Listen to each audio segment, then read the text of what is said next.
Gerak cepat yang terus dilakukan PSSI seakan memberi gambaran terkini soal nama-nama yang tengah digodok sebagai calon pemain naturalisasi Timnas Indonesia. Terbaru, Ketum PSSI Erick Thohir bertemu langsung dengan calon striker Timnas Indonesia, Ole Roemeny. Pertemuan ini menandakan dimulainya proses naturalisasi pemain FC Utrecht bersama Timnas Indonesia.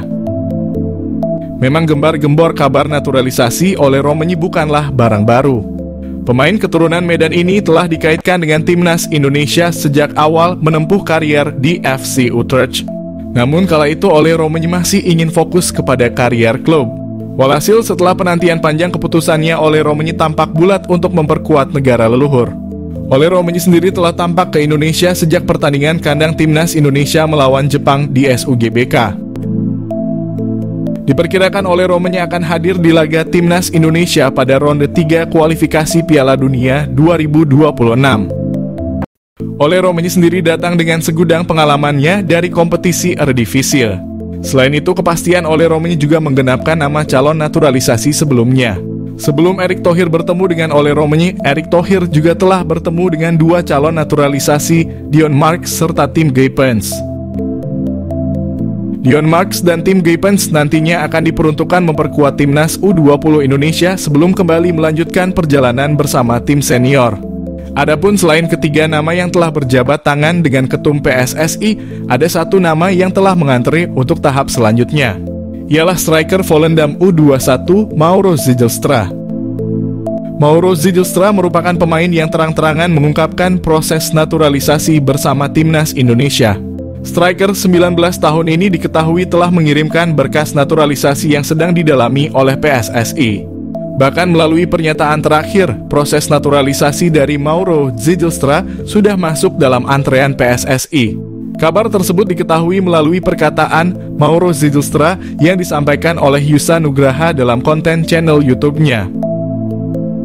Yusa Nugraha yang menghubungi langsung Mauro lewat pesan Instagram menuturkan bahwa Mauro masih perlu menunggu sejenak. Pasalnya PSSI fokus untuk merampungkan gerbong naturalisasi Tim Guypens dan Dion Marks yang bakal melakoni turnamen Piala Asia U20 2025. Mauro Zijlstra sendiri merupakan calon pemain naturalisasi yang cukup menjanjikan untuk Timnas Indonesia. Alasan Mauro Zijlstra ingin bela Timnas Indonesia. Pemain keturunan Indonesia di Belanda, Mauro Zijlstra menjelaskan alasan dibalik keinginannya untuk memperkuat Timnas Indonesia daripada Belanda.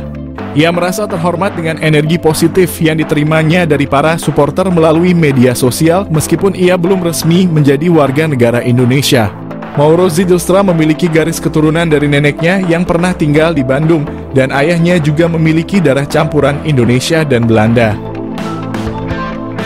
Striker berusia 19 tahun itu juga merasa terkesan dengan atmosfer yang diciptakan oleh para supporter saat mendukung Timnas Indonesia. Ia mengungkapkan bahwa bermain di Stadion Utama Gelora Bung Karno dengan puluhan ribu penonton yang menyaksikan terasa seperti mimpi yang menjadi kenyataan. Mauro Zijlstra memiliki postur tubuh yang ideal sebagai ujung tombak Timnas Indonesia. Selain itu, Mauro juga menunjukkan ketajaman yang mengesankan saat bermain sebagai gelandang serang. Dalam 9 pertandingan, ia berhasil mencetak 12 gol dan menyumbang 5 assist, menegaskan kemampuannya untuk menjadi pengatur serangan yang efektif. Belakangan ini Mauro menjadi sorotan sebagai pemain keturunan yang akan dinaturalisasi untuk Indonesia, dan ia berpeluang menjadi pilihan yang tepat untuk mengisi posisi striker yang memerlukan peningkatan kekuatan. Jika pengecekan dokumen yang dilakukan PSSI berjalan lancar, kedatangan Mauro Zijlstra ke Indonesia akan segera dilakukan. Nama baru tersebut akan dinaturalisasi untuk memperkuat Timnas Indonesia.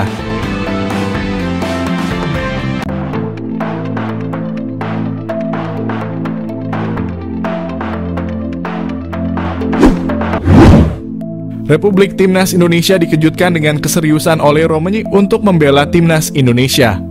Bahkan sang striker yang digadang-gadang itu telah datang ke Indonesia. Selain bertemu dengan Ketua Umum PSSI, ia juga menyaksikan pertandingan saat Timnas Indonesia menjamu Jepang di GBK pada putaran ketiga kualifikasi Piala Dunia Zona Asia 2026. Lantas, dengan keseriusannya itu, bagaimana Ole Roemeny bisa menyesuaikan diri di lini depan Indonesia? Bahkan Ole sendiri menyaksikan di tim asuhan Shin Tae-yong sudah ada Ragnar Oratmangoen dan Rafael Struijk. Dengan kehadiran Ole di timnas Indonesia, STY dapat membentuk trio dalam skema 3-4-3. Jika Ole ditempatkan sebagai penyerang nomor 9, maka Ragnar Oratmangoen dan Rafael Struijk bisa kembali ke posisi aslinya sebagai sayap.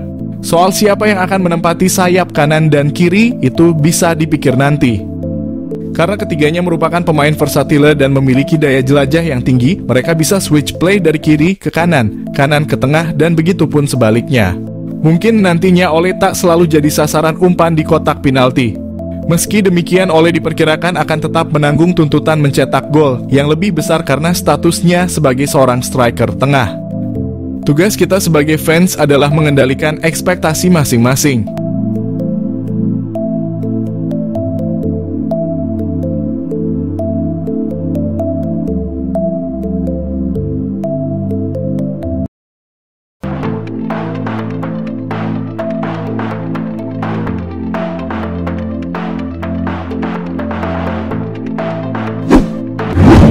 Isyarat proses naturalisasi oleh Romani agar segera perkuat timnas Indonesia sudah diunggah oleh Ketua Umum PSSI, Erick Thohir.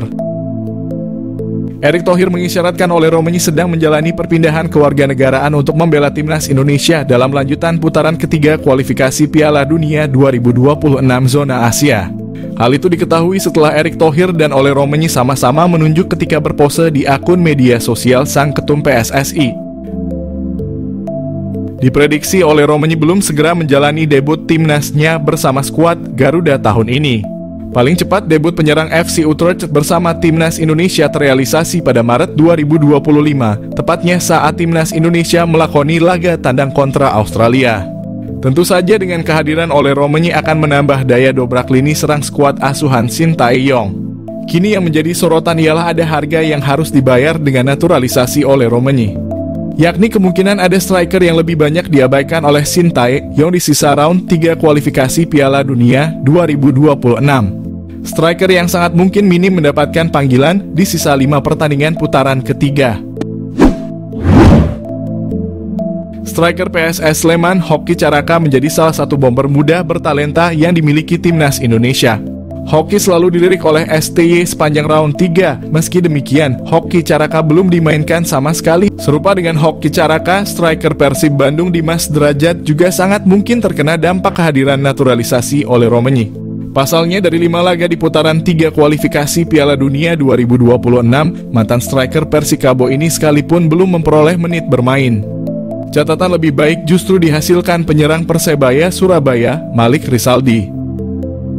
Kendati baru membukukan 2 caps bersama timnas Indonesia, dia sudah pernah dimainkan oleh Shin Tae-yong pada kualifikasi Piala Dunia 2026. Dirangkum dari laman Transfermarkt, Malik Rizaldi membukukan catatan waktu 63 menit dalam 2 pertandingan bersama timnas Indonesia. Kecenderungan cedera yang dialami Malik Rizaldi sangat mungkin membuatnya disingkirkan oleh Shin Tae-yong demi jaminan tempat bagi Romani. Nasib yang mirip dengan Dimas Derajat maupun Hoki Caraka juga dimiliki bomber Persis Solo, Ramadan Sananta. Dari 5 laga yang sudah dimainkan timnas Indonesia, Ramadan Sananta sekali berada di daftar pemain. Tepatnya saat menahan imbang Arab Saudi, itu pun tidak dimainkan. Selebihnya, Ramadan Sananta dicoret dari daftar 23 pemain yang dibawa timnas Indonesia untuk bertanding. Nama yang paling mengejutkan ialah Rafael Struijk. Penyerang Brisbane Roar Australia tersebut selalu menjadi langganan Shin Tae-yong di round 3. Bahkan dia sudah mengukir 1 gol, tepatnya kala menahan imbang Bahrain. Akan tetapi Struijk belum lama ini memperoleh kritik karena secara performa mengalami penurunan. Jika dikomparasikan dengan Ragnar Oratmangoen, Struijk sangat mungkin untuk terkena imbas dari kehadiran Ole Romani di lini depan skuad Garuda.